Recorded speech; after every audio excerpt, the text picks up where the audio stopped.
नमस्कार दोस्तों, स्वागत है आपका अनंत आकाश यूट्यूब चैनल पर। आज हम लाए हैं कुछ मोटिवेशनल स्टोरी और प्रेरक प्रसंग। आगे बढ़ने से पहले यदि आपने हमारे यूट्यूब चैनल को अभी तक सब्सक्राइब नहीं किया है तो सब्सक्राइब ज़रूर कर लें और बेल आइकन को प्रेस कर लें ताकि हमारे वीडियो आपको तुरंत ही प्राप्त हो सकें। और वीडियो अच्छा लगने पर उसको शेयर एवं लाइक ज़रूर कीजिए। अब हम आज चर्चा करेंगे एक ऐसी मोटिवेशनल स्टोरी की जो हमें दुनिया की एक सीख देती है कि हमारे दोस्त, सच्चा मित्र किस प्रकार होना चाहिए। दोस्त तो ज़िंदगी में बहुत सारे मिलते हैं, लेकिन एक सच्चा मित्र बहुत मुश्किल से मिलता है। दुनिया में ज़िंदगी अपनी तमाम हो जाती है, लेकिन एक सच्चा मित्र मिलना बहुत मुश्किल हो जाता है। एक लड़के के अनेक मित्र थे। एक लड़के के अनेक मित्र थे जिसका उसे बहुत घमंड था, जबकि उसके पिता का एक ही मित्र था, लेकिन वह सच्चा था। एक दिन पिता ने बेटे से बोला कि तेरे बहुत सारे दोस्त हैं, उनमें से आज तेरे सबसे अच्छे दोस्त की परीक्षा लेते हैं। बेटा सहर्ष तैयार हो गया। रात को 1 बजे दोनों बाप बेटे निकले घर से। बेटे के अपने सबसे घनिष्ठ मित्र के दरवाजे पर पहुंचे। बेटे ने दरवाज़ा खटखटाया। दरवाज़ा खटखटाने के बाद भी दरवाज़ा नहीं खुला।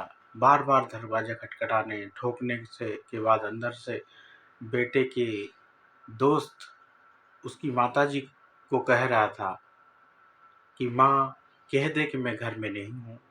यह सुनकर बेटा उदास हो गया और निराश होकर दोनों लौट आए।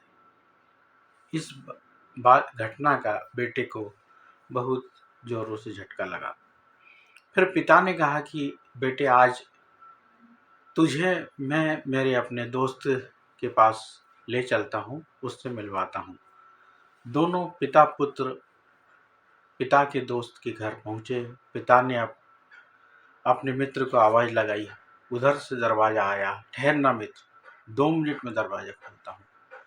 और जब दरवाज़ा खुला तो पिता के दोस्त के एक हाथ में रुपयों की थैली और दूसरे हाथ में तलवार थी। पिता ने पूछा, यह क्या है मित्र? तब मित्र बोला, अगर मेरे मित्र ने रात्रि के 1 बजे मेरे घर का दरवाज़ा खटखटाया है तो वह ज़रूर किसी मुसीबत में होगा। और अक्सर अक्सर मुसीबत 2 प्रकार की होती है। एक तो पैसे की आवश्यकता पड़ती है और दूसरी किसी अन्य से कुछ विवाद, लड़ाई झगड़ा हो गया है। तो दोनों ही चीज़ों के लिए मैं तैयार हूँ। ये पैसा है और ये तलवार है। अगर तुम्हें रुपयों की आवश्यकता है तो रुपयों की थैली ले जाओ, और अगर किसी से झगड़ा हो गया है तो ये तलवार लेकर मैं तुम्हारे साथ चलता हूँ। तब पिता की आंखें भर आई और उन्होंने अपने मित्र से कहा कि मित्र, मुझे किसी चीज़ की ज़रूरत नहीं है, मैं तो बस मेरे बेटे को मित्रता की परिभाषा समझा रहा था। तो दोस्तों, ऐसे मित्र न चुनें, ऐसे दोस्त न चुनें जो खुदगर्ज हों और आपके काम पड़ने पर बहाना बनाने लगे। मित्र एक चुनें, लेकिन नेक चुनें। मित्र एक चुनें, लेकिन नेक चुनें।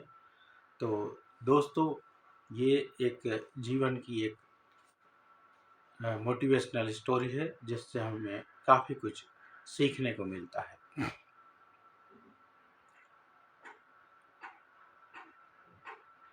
दूसरी मोटिवेशनल स्टोरी हम सुनाते हैं, आज की अमृत कथा। एक बार एक अमीर आदमी अपने दफ्तर जा रहा था। रास्ते में उसकी कार खराब हो गई, लेकिन उसका दफ्तर पहुंचना बहुत ज़रूरी था। तभी उसे एक पेड़ के नीचे एक रिक्शा दिखाई दिया। तब वो रिक्शे वाले के पास गया तो वो मज़े से लेटकर गाना गुनगुना रहा था, अपनी मस्ती में गाना गुनगुना रहा था। वो अमीर शख्स रिक्शा वाले को ऐसे बैठे हुए देखकर बहुत हैरान हुआ कि कोई इतना खुश कैसे रह सकता है। उसने पूछा कि चलोगे? रिक्शे वाले ने कहा, हाँ जी, कितने पैसे लोगे? 20 रुपया। अमीर आदमी रिक्शे में बैठ गया, रिक्शे वाला चल पड़ा। रिक्शे वाला गुनगुनाता गुनगुनाता हुआ मजे से रिक्शा चला रहा था। अमीर आदमी बहुत हैरान था कि एक आदमी सिर्फ 20 रुपये कमाकर इतना खुश कैसे रह सकता है, इतने मजे से कैसे गुनगुना सकता है। वो रिक्शे वाले की खुशी का राज समझने के लिए उसको अपने बंगले में ले गया और रात के खाने के लिए उसे बुलाया। रिक्शे वाले ने खुशी खुशी हाँ कर दिया। वो अपने नौकरों को इस रिक्शे वाले को सबसे अच्छे खाने की लिस्ट दी और सबसे अच्छे खाने खिलाने के लिए कहा, जैसे पूरी, पराठा, सब्जियां, मीठे में हलवा, आइसक्रीम, गुलाब जामुन वगैरह सभी तरह के मिष्ठान उसे खाने में दिए गए। रिक्शे वाले ने गुनगुनाते हुए मजे से खाने का आनंद लिया और खाना शुरू कर दिया। अमीर आदमी को लगा कि जैसे यह रिक्शा वाला ऐसा बढ़िया खाना पहले कभी नहीं खाया है। वो इस टाइप से ये खाना खा रहा है जैसे इसने कभी खाया नहीं है। अपनी जिज्ञासा शांत करने के लिए वो रिक्शे वाले को अपने बंगले में कुछ दिन रुकने के लिए पूछता है, तो रिक्शे वाला हाँ कर देता है, किसी चीज़ में मना नहीं करता। उसके बंगले में बहुत उसको 2-4 दिन तक इज्जत से रखा। नए जूते, नए कपड़े, सब सुख सुविधाएं उपलब्ध कराई। कमरे में टेलीविज़न, एयर कंडीशनर सभी की व्यवस्था करी। लेकिन वो रिक्शे वाला इतने सुखों को देखकर भी वैसे ही मस्त रहा जैसे वो रिक्शा चलाकर मस्त था, वैसे ही गुनगुना रहा था जैसे वो पहली बार मिला था। अमीर आदमी बड़ा परेशान, बड़ी हैरानी से पूछता है कि आप खुश कैसे खुश हैं, आराम से हैं? रिक्शे वाले ने दोनों हाथ जोड़कर कहा, जी मैं बहुत खुश हूँ, परमात्मा का बहुत शुक्र है। अमीर आदमी ने सोचा, अब आपको वापस आपके घर भेज दिया जाता है, तभी इसे शायद इन बेहतरीन चीज़ों के सुखों का एहसास होगा। अमीर आदमी ने कहा, ठीक है, कल सुबह आपको आपके घर भेज दिया जाएगा।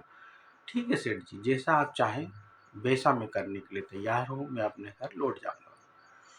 सुबह को रिक्शे वाले ने वापस आकर अपना सीट उठाई, बैग में काला और मैला सा कपड़ा निकाला, अपने रिक्शे को साफ किया, मजे से गुनगुनाता हुआ फिर अपने सफर पर चल दिया। अमीर आदमी फिर हैरान हो गया। अमीर आदमी ने उससे पूछा कि भाई, तुम्हें गरीबी की के दुखों से या अमीरी के सुखों से कोई फर्क नहीं पड़ता है? तुम तो अब भी गुनगुना रहे हो। रिक्शे वाले ने कहा, सेठ जी, इंसान को हर हाल में खुश रहना चाहिए और प्रभु का शुक्रिया अदा करना चाहिए। लेकिन तुम सारा दिन क्या गुनगुनाते हो?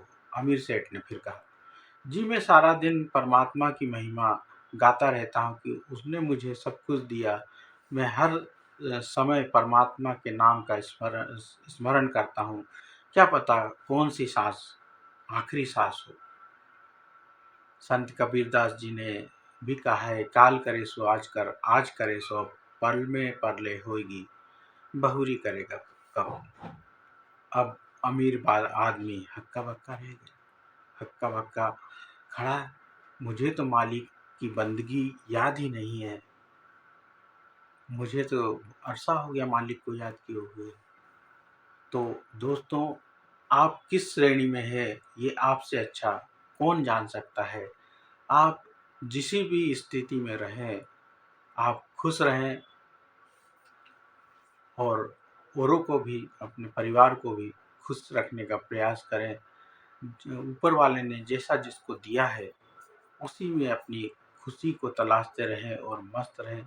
अब अमीर आदमी को सब कुछ मिलने के बाद भी खुश नहीं है और गरीब रिक्शे वाला उसके पास जो जैसा है वैसा है, उसी में खुश है और परमात्मा को हमेशा 24 घंटे वो शुक्रिया अदा करता है। उसका एहसान मानता है कि प्रभु, आपने मुझे जो दिया है वो मेरे लिए संतुष्टिदायक है और मेरे लिए पर्याप्त है। तो दोस्तों, ये थी 2 मोटिवेशनल स्टोरी जिससे हमें जीवन में काफ़ी कुछ सीखने को मिलता है। तो आगे बढ़ने से पहले, यदि आपने हमारे चैनल को अभी तक सब्सक्राइब नहीं किया है तो सब्सक्राइब ज़रूर कर लें और बेल आइकन को दबा लें, यदि आपको वीडियो अच्छा लगे तो ज़रूर शेयर करें और लाइक करें। तो दोस्तों, ऊपर वालों के आशीर्वाद, अपनी मेहनत और अपनों के प्यार के साथ कुछ कर दिखाओ ऐसा कि दुनिया करना चाहे आपके जैसा। नमस्कार, सत श्री अकाल, जय हिंद, जय भारत।